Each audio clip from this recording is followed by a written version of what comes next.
Guys, put your hands together for you Dumbley. Hold on. Close enough.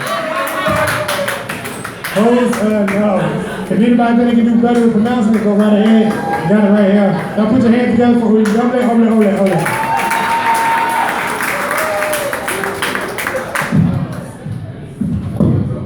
Oh my goodness. Give it up for your host. Give it up for you. No, that's enough. The host, he just sexually assaulted my name. No contraceptive, no lubrication, he just jammed it in there, you know? I didn't know when I came here today, I would become part of the Me Too movement. He needs this language teaching app team, you know, the Rosetta Stone, African edition. I wrote it down for me. You think he would have practiced it in the back a couple of times or something, you know?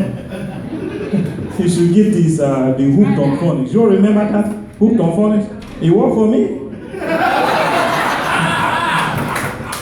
So I reintroduced myself to everybody. My name is Obaro Olo. That is not a joke.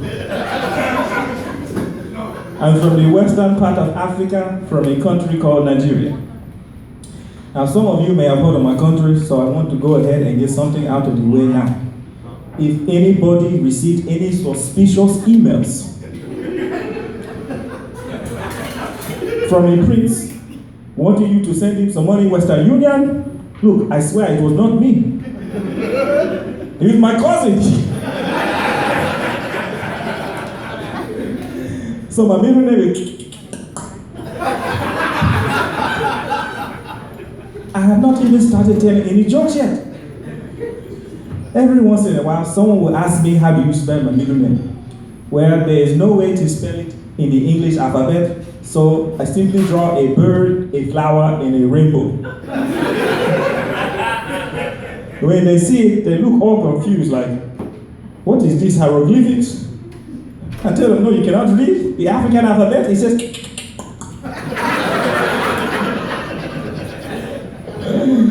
oh, now this is a very diverse crowd, a lot of white people.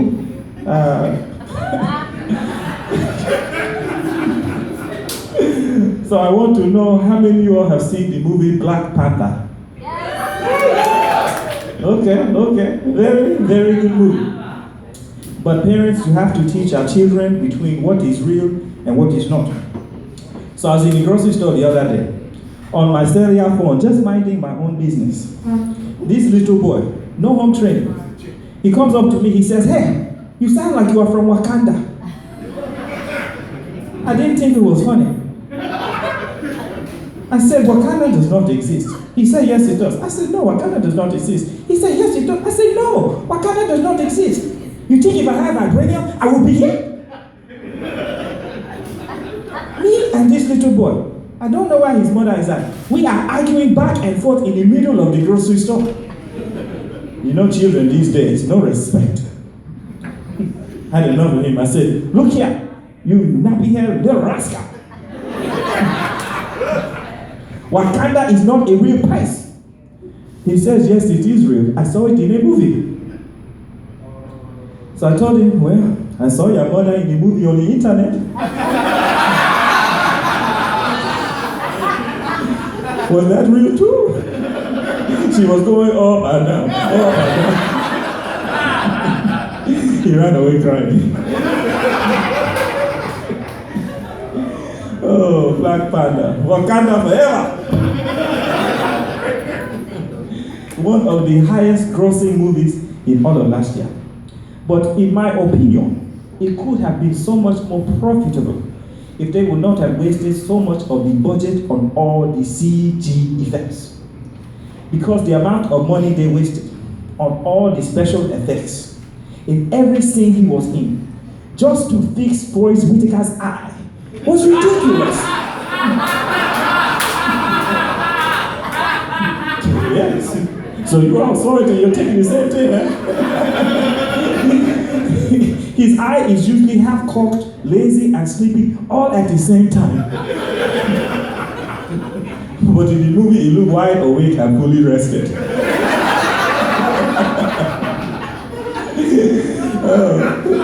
I know I said it, but you are thinking the same thing. And you laugh, so you are all going to hell with me. So, who wants to see a magic trick? Oh, a few people. Well, too bad, this is a comedy show.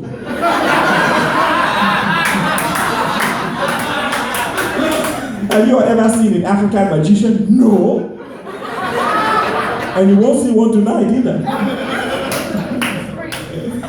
You know, everywhere I go, you Americans, you come up to me, you ask me some of the craziest, ridiculous questions. You wouldn't even believe.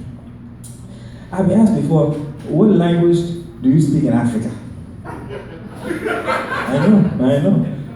That's like asking someone what language do they speak in Europe. Well, they speak French in France, right? They speak Italian in Italy and German in Germany. Africa is the second largest continent in the world. How do you think we speak like? And most people, they mean well, they just don't realize how offensive some of their questions are. So one of my co-workers, I guess he was trying to make small talk. He says, you know, I make donations to a lot of different charities. Is UNICEF close to your village? So I just told him this. You see, I also know American Sign Language. And the craziest question I've ever been asked in my life, and I've been asked this on two separate occasions by two different white people. Yes, sure. They asked me, what was it like living next to lions? Can you believe that? What was it like living next to lions? The lions will eat us too! Are we supposed to be immune to lion teeth? As if we signed a peace treaty with Mufasa, Simba, and Scar. I want to let everyone here in on a little secret. Lions are not racist, okay? We are just as chewy and delicious as all you white people. I'd be offended if the lion didn't want to eat me. And I see a few niggas in here laughing. I see a few niggas laughing. Look, I don't know why you are laughing. You taste like chicken just like I do. Okay? And lions, they don't need hot sauce either. So the Trump administration is in the White House. Yes. And look here. I don't do the whole political, whatever, how do you say, the political. I don't do the whole thing. I don't really understand it here in this country. But I don't care who you voted for, all right? It's up to ourselves to find the joy, love, peace, and happiness in our lives. Yes. Round of applause. Yes. It's up to ourselves. It's not up to your boss, your co-workers, your family, your friends, not the president. It doesn't matter. It's up to ourselves. Look, I don't care who you voted for. I'm illegal. I cannot vote anyway. But if any of you all work for immigration, I voted Trump, okay? I'm not a fool, all right? I know after he builds the wall, he kicks the Mexicans out. Next is the Muslims. Us Africans are next. He'll be sending out our black asses on boats back to Africa. That's really messed up because I came here on a plane. But this is still the greatest country in the world. The greatest country in the world. I don't care what you think, the greatest country in the world. You have it so good here. So very blessed to live in this country. Have it so good. And sometimes I don't think you all understand how good you have it here. And that's what me and my family will call first world problems. But you don't know anything about third world problems. Well, I'm here to give you some examples. So, I'm dating an American woman. I know, please, pray for me. Pray for me. We rented a condo on the beach. You can look outside of the window, see the waves crashing into the sand. Every day she complains because they don't have this thing called a Keurig. She says she has to make coffee the old-fashioned way. First world problems. Now when you have to walk 10 miles just to get clean water for coffee, third world problems, all right? When you refuse to eat broccoli just because you don't like it, first world problems. But when you can't eat broccoli because there isn't any broccoli, third world problems. When you are in an air-conditioned building and you are bored, you cannot wait to leave just because they don't have Wi-Fi. First world problems. But when you are in the Sahara Desert and you are bored, so you break a twig off a tree to draw tic-tac-toe in the sand. Third world problems. Third world problems, all right? And when you go to the zoo and you are upset because the lions, tigers, and cheetahs, they wouldn't come out so you can take pictures, first world problems. Now, when you just shot your last arrow, and you missed, now you have to avoid it.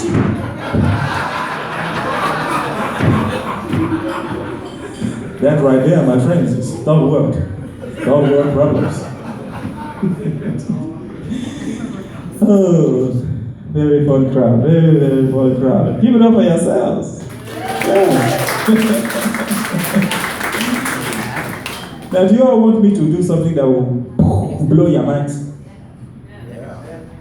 I said, do you all want me to do something that will blow your minds? Yeah. The thing I do here, I blow everyone's minds is when I start talking just like this, y'all.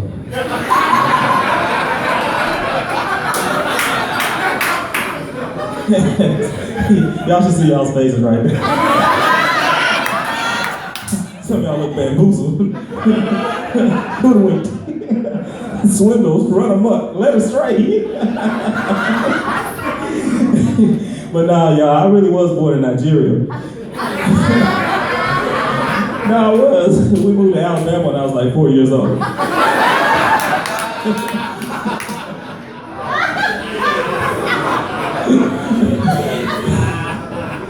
You all right over there? Well, me and my brothers and sisters, we all talk just like y'all, okay? Matter of fact, the only African words I know are Hakuna Matata.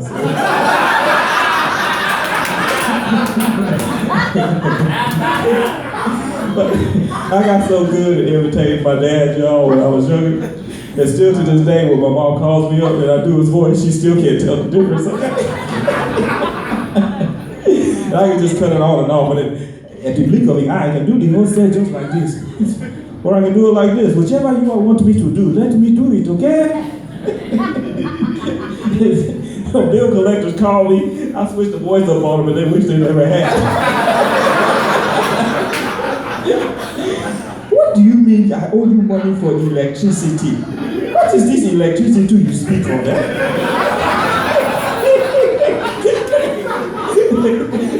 I'll be on the phone with them and I'm making them explain how the electricity works.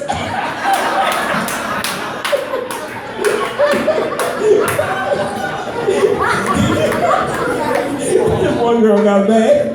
She was like, you know, when you go to the one, she was trying to explain it, I act like I didn't understand. I don't understand this electricity. I do not understand anything. She said, look, when you go to the wall and you flick that switch up and down and the light comes off and on, that is electricity. I said, oh, we have to pay for that.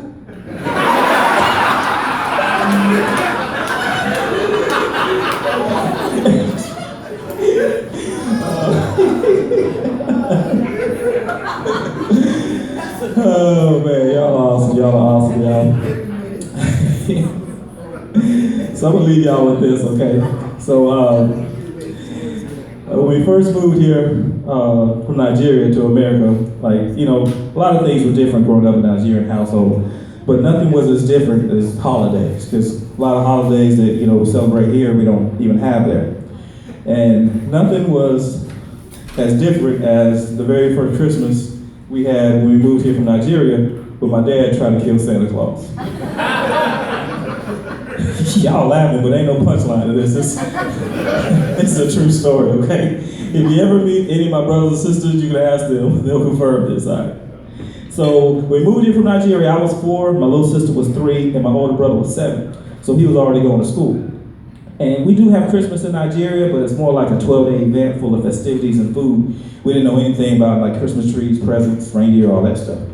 So my older brother, he's coming home around the holidays, and he's telling us these, like teaching us these wonderful songs we never heard of, like Rudolph the Red-Nosed Reindeer, and Frosty the Snowman. Y'all get a picture.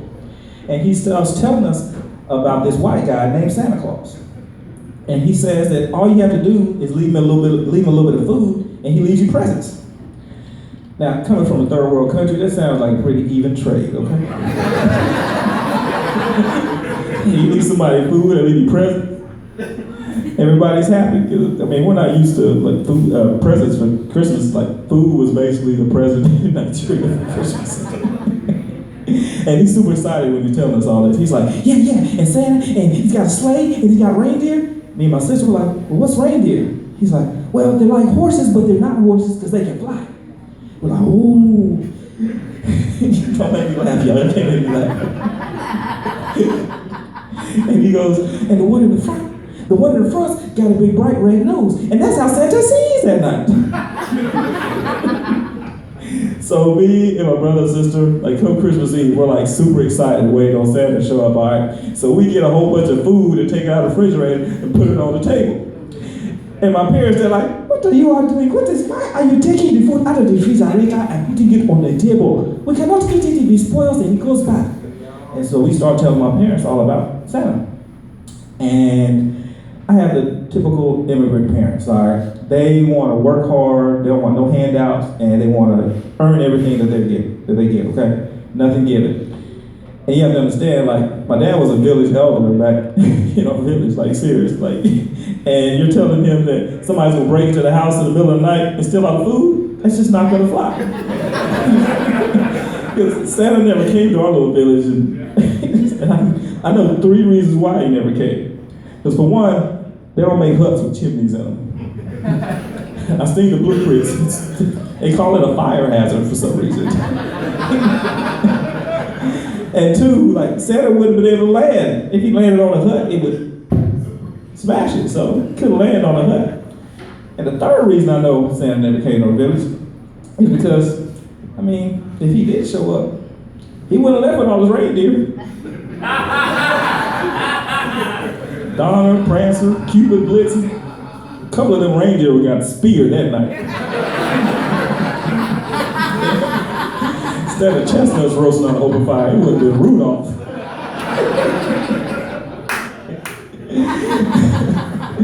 So we're all excited, telling our parents all about Santa Claus, right? And my dad, he just gets upset. Like, he just starts going on. And he's like, so you children are telling me that in the middle of the night, a fat white man will break into my house, go in my refrigerator, drink all my milk, eat all my food, I will kill him dead today.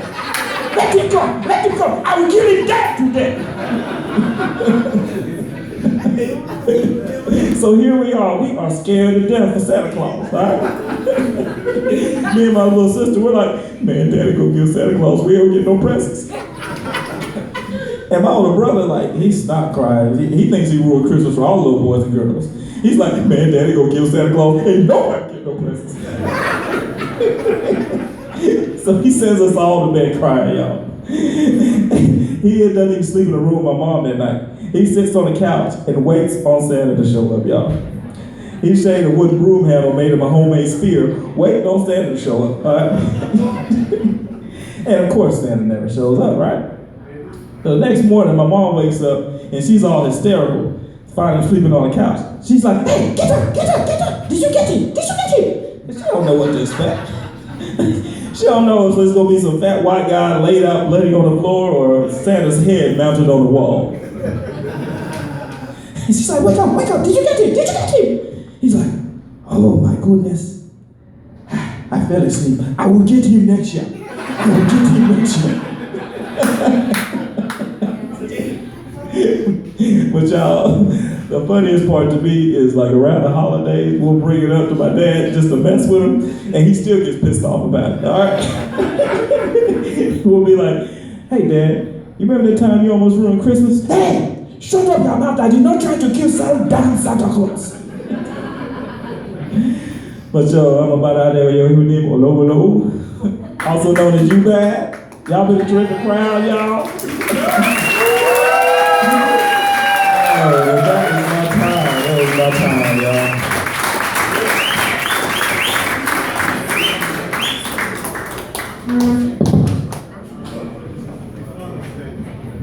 Y'all keep it going up for a little bit.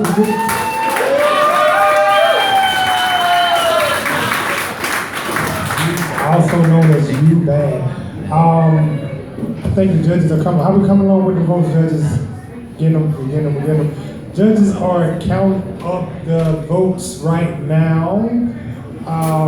Yeah, he threw me off when he changed it like that. At the end, it was pretty dope. You guys had a good time tonight? We only got one more thing to do, and we're gonna find out who all comedy winners are for tonight. So guys, just